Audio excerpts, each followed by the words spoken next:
Varicose veins కి సరైన చికిత్స కోసం సంప్రదించండి ఎవిస్ హాస్పిటల్. నమస్తే రమగారు. నమస్తే జయ.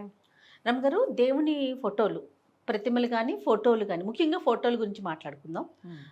వీటికి కూడా సపరేట్గా ఒక దిక్కు ఇటువైపుగా ఉండాలి, ఇటువైపు పెడితే ఇటువైపు చూస్తున్నట్లుగా ఉండాలి, అలాంటి లెక్క నియమాలు ఏమన్నా ఉంటాయండి? అంటే మనకి మామూలుగా ఒక మాట చెప్తారు, ఏదైనా పని అవ్వలేదనుకో అవదు తూర్పు తిరిగి దండం పెట్టే అంటారు.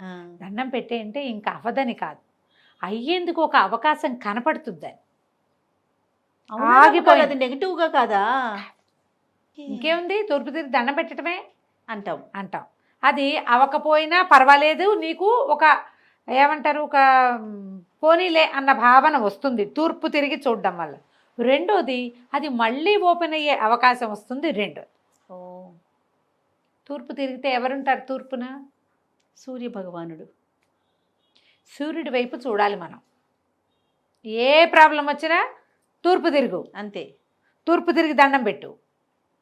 అవదు కాదు, అవుతుంది. దారి కనపడుతుంది. అవ్వకపోయినా పర్వాలేదనే పరిస్థితి కనిపిస్తుంది మనకు. అదేగా కావాలి జయ, ఏదైనా అయితే పని కావాలి, లేదా అది కాలేదన్న ఏడుపొద్దు మనకి. ఏడుపు ఉండకూడదు. ఆ ఏడుపు లేని స్థితి ఎప్పుడు వస్తుంది? మనం తూర్పుకి తిరిగితే వస్తుంది. మీ దేవుడి పటాలన్నీ తూర్పు గోడకి పెట్టుకోండి, దేవుడి మందిరాన్ని తూర్పు గోడకి చేర్చి పెట్టుకోండి. అప్పుడు మీరు తప్పనిసరిగా తూర్పుకే తిరిగి దండం పెడతారు. ఇప్పుడు తూర్పు గోడ ఇది అనుకో, నా ఎదురుగుండది. నేను దండం పెట్టాలంటే నేనేం చూస్తా? దేవుణ్ణి చూస్తా. తర్వాత నేను చూసే దిక్కేది తూర్పు దిక్కు. అది మన పాయింట్. దీనికి వాస్తు కాదు, చిన్న కామన్ సెన్స్. మామూలుగా మనం దేవుణ్ణి ఈశాన్యంలో పెట్టుకోవాలి అని చెప్తారు. ఈశాన్యంలో నీరు ఉండాలి, దేవుడి మందిరం, దేవుడి దేవతార్చన ఈశాన్యంలో ఉండాలి, ఆగ్నేయంలో వంటిల్లు. లెక్క ఇంతే, సింపుల్. అవునండి. నైరుతిలో బెడ్రూమ్ ఉంటుంది, వాయువ్యంలో పిల్లల రూమ్స్ అలాంటివి ఉండొచ్చు, గోశాల అవి కూడా వాయువ్యంలో ఉండొచ్చు. ఇది లెక్క. ఈ లెక్క ప్రకారం మనకి అందరి ఇళ్లలో పర్ఫెక్ట్ ఈశాన్యాలు కుదురుతాయంటావు? ఇప్పుడు ఎక్కడండి అసలు అవకాశాలే దొరకట్లేదు. అపార్ట్మెంట్లలో కుదరవు అసలు. దిక్కులు ఎక్కడ విదిక్కులుగా క్రాస్గా అడ్డదిడ్డంగా ఉండే ఇళ్ళు కూడా అవి కూడా ఉంటాయి. ఈజీగా మెథడ్ ఏంటంటే తూర్పు గోడ. ఇంకా ఏదైనా పర్ఫెక్ట్ దిక్కు ఇక్కడ పెట్టుకోవాలని చెప్తారు పెద్దవాళ్ళు. ఇప్పుడు పెద్దవాళ్ళు ఎవరినో పిలిచి అడగలేం మనం, ఖర్చు అవుతుంది. ఒకటి దొరకరు. వాళ్ళు చెప్పినవి మనం చేయలేకపోతాం. చేయకపోతే కించ, అదేదో చేయలేదు కాబట్టి ఈ బ్రహ్మాండం పగలదీయట్లేదు మనమని. ఆ వాస్తు ఏదో చేసేసేదాకా ప్రాణం తోచదు. అడిగిన దగ్గర నుంచి శంకగా ఉండదు. అసలు అడగద్దు, అడగండి. హాయిగా తూర్పు తిరిగి దండం పెట్టండి. తూర్పుకి పెట్టుకోండి, ఏ తప్పు ఉండదు. ఎలాంటి ప్రతిమైనా, ఎలాంటి ఫోటో, ప్రతిమ పక్కన పెట్టు, ప్రతిమ కాదు, ఫోటోస్ వరకు. ప్రతిమలు అంటే బరువు అనుకో జయ. మామూలుగా తూర్పున బరువు పెంచకూడదని ఒక శాస్త్రం, ఒక లెక్క చెప్తారు. అట్లా మనం తూర్పు గోడ సంగతి మాట్లాడుతున్నాం. తూర్పుకి ఏదైనా చిన్న బల్ల పెట్టుకుని అక్కడ ఏదైనా ఒక విగ్రహం తెలిస్తే పెట్టుకోవచ్చు. మామూలు ఇప్పుడు మట్టి బొమ్మలు, గురువాయూరు కృష్ణుడు ఒక ఆయన కనపడుతుంటాడు, బాగా అందరి ఇళ్లలో ఉంటాడు. ఇప్పుడు ఇతడి విగ్రహాలు వచ్చినాయి, ఇంత కృష్ణుడు, అంత కృష్ణుడు, అంత కృష్ణుడు, ఇంత వారాహిని కూడా పెట్టుకుంటున్నారు మా విరివిగా ఇవాళ రేపు ఇళ్లలో. అవునండి. అది ఎట్లా అంటే దేవతార్చనలో కాదు, ముఖదర్శనానికి. అదేలే, ముఖదర్శనం చేయొచ్చునే, తప్పేం లేదు. ఉగ్రదేవత అయినప్పటికీ మనకి నెగిటివ్ ఎనర్జీస్ పోతాయి, ఇంట్లో ఇంచి పెట్టుకోవచ్చు, ఏం తప్పులేదమ్మా. మీరు అది అర్చన చేయకూడదు. ఉగ్రదేవత ఆరాధన పనికిరాదు, మనం చేయలేము, ఆమెకు సరిపడా మనం ఇవ్వలేము. తప్పని కాదు జయ, అది పాయింట్. మనం చేయకూడదు కాదు. అది ఏంటంటే చాలా మంత్రం పునశ్చరణ జరిగేది, చాలా అన్నశాంతి జరిగేది, విరివిగా జనం వచ్చేది. 100 చెప్పులు విడవాలి అక్కడ. ఎక్కడ మన ఇంట్లో 100 చెప్పులు ఉంటాయి, విడుస్తావా? మనమే ఉంటే డబ్బాలో పెట్టుకుని లోపల పెట్టుకుంటాం. అంత జనం రావాలి, అన్ని పాదాలు లోపలికి వచ్చి వెళ్తూ ఉండాలి. అలాంటి చోట అర్చన మంచిది. వాళ్ళు కూడా ఏం చేస్తారు, రోజు ఏం ఆరాధించరమ్మా, రోజు ఆరాధించరు. ఆ రోజుల్లో ప్రత్యేకంగా ఇప్పుడు వారాహి ఆలయాలే ఉంటే ఆ అమ్మకి సరిపడా బోల్డ్ అంత సేవాకాలం జరిపి ఆమెకి ఇవ్వాల్సిన బలులు అవి, అన్నబలి, కుష్మాండ బలి అవన్నీ ఇచ్చి మంత్రకట్టులో ఆమె ఉండేలాగా పెట్టుకుంటారు. మనం అవన్నీ ఏం చేస్తాం, చేయలేకపోతాం కదా సాధారణంగా అయితే. అందుకని చేయలేం కాబట్టి దేవతార్చన, బొట్టు పెట్టి, దీపం పెట్టి నో. ఓకే, షోపీస్ దర్శనం, ఓన్లీ ముఖ దర్శనమే, షోపీస్ మాత్రమే. అలా కావాలంటే పెట్టుకోవచ్చు. ఇంత పెద్దది మాత్రం కాదు, అంతది. పెట్టుకోవచ్చు. ఇంకా కృష్ణయ్యలు ఎంతమందో కృష్ణుడు దొరుకుతారు, గోపాలకృష్ణమ్మ దొరుకుతాడు, రాధాకృష్ణులు రాధాకృష్ణులు కనిపిస్తారు. ఏది కావాలంటే అది పెట్టుకోవచ్చు. ఎక్కువ బరువులు చాలా తూర్పు గోడకి చేర్చకూడదు. గోడ దగ్గర మీద పెట్టుకోవచ్చు. మీద విగ్రహాలు పెట్టాం, మీద పటాలు పటాలు పెట్టుకుంటాం కదా. జస్ట్ కామన్ సెన్స్ వాడండి అంతే. దేవుడి ఫోటోలు పెట్టుకున్న ప్రదేశంలో చనిపోయిన వారి ఫోటోలు పెట్టొచ్చా? నేను చాలా ఇళ్లలో చూసానండి, అక్కడ పెట్టి వీళ్ళు కూడా అంటే ఎందుకు లాజిక్ ఎలా ఆలోచిస్తారంటే చనిపోయిన వారు దేవుడితో సమానం, దేవుడి దగ్గరికి వెళ్ళి కలిసిపోయారు కాబట్టి వీటితో పాటు ఆ ఫోటోలకు కూడా దండేసి అగరబత్తెలిగిచ్చి పూజ చేస్తూ ఉంటారు. ఇది కరెక్టేనంటారా? మరి మనోభావాలు దెబ్బతింటాయేమో నేను చెప్పలేను, కానీ మానవులుగా చనిపోయిన వాళ్ళు ఎవరు దేవుళ్ళు కారు, దేవుళ్ళ దగ్గరికి వెళ్ళరు. మన అమ్మ నాన్న, మన తాత బామ్మ అమ్మమ్మ మనకి దేవతలతో సమానం, దేవతలతో సమానం. కానీ మనకి సమానం కానీ దేవుళ్ళతో సమానం కాదు. అలా పెట్టుకోకూడదు. దేవతార్చనలో దేవతార్చన మాత్రమే. భూమి మీద సంచరించిన వాళ్ళు ఎవరూ కాదు.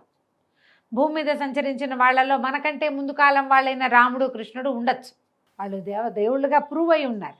మన అమ్మ నాన్న ఫోటోలు కావాలంటే మన దేవుడి గది ఎక్కడుందో మనకి ఆ గదిలో ఇంకో గోడ మీద పెట్టుకోండి, అంతేగాని వాటితో పాటుగా దేవుడి మందిరంలో పెట్టకూడదు. శాస్త్రం అప్పది. మీరు అడిగింది అదే కదా, అదే అడుగుతుందండి. పనికిరాదు అట్లా. అలా ఎవరు పెద్దవాళ్ళు పెట్టుకోమని చెప్పరు. చనిపోయిన వాళ్ళ ఫోటోలు పెట్టుకోరు. ఓకే, మీరు హాల్లో ఎక్కడైనా పెట్టుకోవచ్చు.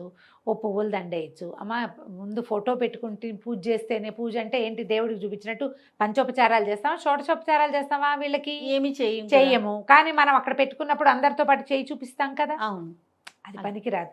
మీరు శ్రద్ధగా చేయవలసింది ఏంటంటే మీ అమ్మా నాన్నలకి చెడ్డ పేరు తేకండి, పేరు నిలబెట్టండి మొదటిది.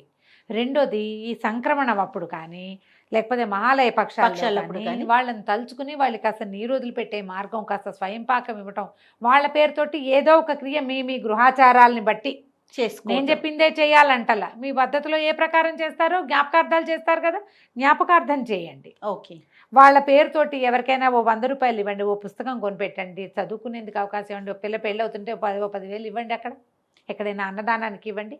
అది చేస్తే మీ పితృదేవతలకి మోక్షం కలుగుతుంది. వాళ్ళు దేవతలు ఉండే స్థానానికి వెళ్ళగలిగే అర్హత సంపాదించుకుంటారు మీరు చేసే ఈ పనుల వల్ల. పటాన్ని తీసుకెళ్లి దేవతలను దేవుళ్ళ ఫోటోల్లో పెట్టేయటం వల్ల మనం సాధించేదేం లేదు. దోషం ఉంటుంది కాస్త. అది చెయ్యొద్దు. ఓకే, లెక్క ప్రకారం అయితే చేయకూడదు. ఓకే రమ్ గారు, ఇంకొక సందేహం అండి. ముఖద్వారానికి అంటే ఇంటి గుమ్మానికి పైన వినాయకుడు ప్రతిమలు, వినాయకుడి ఫొటోస్, ఆంజనేయ స్వామి ఫోటోలు, ఇట్లా రకరకాల ఫొటోస్ పెట్టుకుంటుంటారు స్వామి వారిలో. సాధారణంగా అలా పెట్టుకునే వాళ్ళందరూ ఏదో ఒక బోధతోటి పెట్టుకుంటారు. ఏ గురువు గారు తరచూ దిష్టి తగులుతోంది అట్లా అని, లేదా ఇంట్లో ఏదైనా గ్రహపీడలు ఉన్నాయి అలా అన్నప్పుడు, మనకే ఎంతసేపు నరదిష్టి తగిలిస్తుంది ఇలాంటి భావాలు ఉన్నప్పుడు ఈ కళ్ళ దృష్టి వినాయకుడని, ఆంజనేయ స్వామి అని ఇలా పెట్టుకుంటున్నారు ఇప్పుడు. గురువుగారులు చాలా మంది చెప్తారమ్మా అట్లా అని. ఓకే ఓకే, పెట్టుకోండి పైన అని. ఒక ఆంజనేయ స్వామి, ఆయనకి మందారమాల వేయటం, వినాయకుడు ఏదైనా కింద వీధి శూలం దీన్ని అనుమానం ఉంది అప్పుడు వినాయక విగ్రహాలు పెడతారు కదా, అట్లా పైన పెట్టుకోవచ్చు. కన్స్ట్రక్షన్ లో ఉన్నప్పుడు కీర్తిముఖుడిని పెడతారు. ఓ రాక్షస మొహం లాగా ఉంటుంది కదా, ఎక్కడైనా చూసుంటావు నువ్వు. ఈ రోడ్ల మీద అవి ముఖాలు ఉన్నవి మాస్కులు లాంటివి కూడా అమ్ముతారు. కన్స్ట్రక్షన్ లో ఉన్నప్పుడు కీర్తిముఖుడిని పెడతారు. కన్స్ట్రక్షన్ అయిపోయి మనం గృహప్రవేశం చేశాక గుమ్మడికాయలు కట్టుకుంటారు, దిష్టి తగలకుండా. నెగిటివ్ ఎనర్జీస్ని తీసుకుంటాయి అవన్నీ. అవంతా పూర్వకాలం నుంచి వస్తున్నవే. మీరు ఏదైనా పెట్టుకోదలిస్తే ఒక పెద్ద పటంగా అక్కడ చిన్నది ఏదైనా పెట్టుకోవచ్చు, అంత తప్పేం లేదు. అయితే ఇంకోటి ప్రత్యేకంగా చెప్తాం. ఇవాళ రేపు చాలా మంది అడుగుతున్నారు, నీకు దగ్గరికి ఈ ప్రశ్న వచ్చి ఉండదు, దక్షిణామూర్తిని ఇంట్లో పెట్టుకోవచ్చా, ఎక్కడ పెట్టుకోవాలి? ఓకే, దక్షిణామూర్తి అంటే గురువు కదా ఆయన. చాలా అద్భుతమైన ఫలితాన్ని ఇస్తాడు. దక్షిణామూర్తి దర్శనం మంచిది అని చెప్తారు. అందుకని మేధో దక్షిణామూర్తిని తెచ్చుకోమంటారు. కాలు ఎత్తి రెండో కాలు మీద వేసుకున్నట్టుగా అంటారు. ఇది మనం దక్షిణ ముఖంగా పెట్టుకోమని ఎప్పుడో 20-25 ఏళ్ల క్రితం ఓ గురువుగారు ఎవరో చెప్పారు. మా ఇంట్లో దక్షిణామూర్తి ఫోటో హాల్లో దక్షిణ ముఖంగా పెట్టుకున్నాం మేము. ఫోటోనే అది, మేము ప్రతిమా విశేషాలు ఏమి కాదు, ఒక అంత పిక్చర్. దాన్ని దక్షిణముఖంగా చూసేలా పెట్టుకుంటే ఇంట్లో ఉన్న పిల్లలకి నాలెడ్జ్ పెరుగుతుంది, మనకి జ్ఞానం కలుగుతుంది. ఇప్పుడు ఇందులో GK, general knowledge, current affairs తెలియటమే కాదు, నేను ఎవరనే జ్ఞానం తెలియటం చాలా అవసరం కదా. ఆత్మజ్ఞానం కూడా కలుగుతుంది. ఓ రోజులో వచ్చేది కాదు, అవకాశం ఉంటే దీనివల్ల అది కూడా లభిస్తుంది. పిల్లలు చదువుకునే పిల్లలు అలా ఉన్నప్పుడు మనం దక్షిణామూర్తి. మేధో దక్షిణామూర్తిని తెచ్చుకోవచ్చు. విగ్రహాలు తేకండి, ఫోటో తెచ్చుకోండి. అది దక్షిణముఖంగా పెడితే కనుక మంచి ఫలితం లభిస్తుంది. ఆయనకి ఏం చేసేవాళ్ళం అంటే, ఇప్పుడు చేయట్లేదు జయ, శ్రద్ధ పోయి నాకు పని చేయలేని పరిస్థితి కూడా వస్తుంది మెల్లిగా. బుధవారం నాడు శనగలు నానబెట్టి గురువారం పొద్దున్నే శనగలు గుచ్చి 108 లేదా 54 ఆ దండ వేసేవాళ్ళం. ఆహా. మన ఇంట్లో చదువుకునే పిల్లలున్నా, మనమే ఏదైనా మంచి మంచి పరీక్షలకి అపేర్ అవుతున్నా, ఈ పరిహారం ఇది చేసుకోవచ్చు. బాగుంది. ప్రతి గురువారము చేయాలి. ఇంక ఇందులో బాబాగారులు ఎవరు లేరు, దక్షిణామూర్తి మాత్రమే. ఆయనకే ఈ శనగల దండ చెప్పబడింది.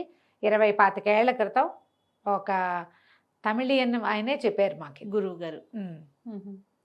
అప్పటి దాన్ని నుంచి ప్రసాదంగా తీసుకుంటారు. ఏం లేదు, ఆ దండ వేస్తాం, అది ఎండిపోతుంది మెల్లిగా. పై గురువారం తీసేసి దాన్ని మా మొక్కల్లో వేసేయటం, మళ్ళీ కొత్త దండ వేయటం. ఓహో. ఈ వారం రోజులు ఆ దండ ఉంటుంది. ఓకే, అట్లా బాగుంది రమ్మగారు, మంచి విషయం. రైట్ అండి. అయితే మనం చేసే వీడియోస్ కింద చాలా మంది చాలా సందేహాలు అడుగుతున్నారు రమ్మగారు. రమ్మగారితో ఇది చెప్పించండి, ఈ సందేహాన్ని నివృత్తి చేయండి అని. నాకు ఒక కొత్త కాన్సెప్ట్ని తీసుకొద్దాం అనిపించిందండి. ఎట్లానో మనం మాట్లాడుకుంటూ ఉంటాం, వాళ్ళు వీళ్ళు అడిగిందే కదా, వాళ్ళ ప్రశ్న మీ సమాధానం. మీ దగ్గర నుంచి ఏది ఎక్స్పెక్ట్ చేసినా, ఎలాంటి ప్రశ్న అయినా కూడా మీరు చెప్పగలిగినంత వరకు దాన్ని ఒక కార్యక్రమం కింద తీసుకెళ్దాం రమ్మగారు. చేద్దాం అట్లాగే. అది రాబోయే కాలంలో ఆ ప్రయత్నం కూడా చేద్దామని నా ఉద్దేశం. ఓకే, రైట్ అండి. నమస్తే. నమస్తే జయ.